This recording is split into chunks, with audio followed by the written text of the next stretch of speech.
বর্তমান সময়টা জাহিলিয়াতের সেই সময়ের চাইতে কোনো অংশে কম নয়। চারিদিকে কত রং বেরঙের ফিতনা, নানান রকম ফাঁদ আর বিচিত্র সব চোরাবালির সমারোহ। একটু পা ফসকালেই ডুবে যেতে হবে অথৈ ফিতনার অতল গহ্বরে।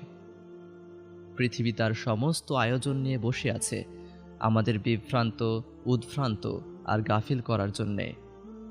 আমাদের চিরশত্রু ইবলিস শয়তানের রূপেও এসেছে বাহারি পরিবর্তন। সে এখন নানান রকম বেশে উপস্থিত হয় আমাদের কাছে, কখনো বন্ধু বেশে, কখনো বা পরামর্শদাতা হিসেবে। দুনিয়ায় প্রাপ্ত বড় একটি নিয়ামত হল মুসলিম হিসেবে জন্মগ্রহণ করা।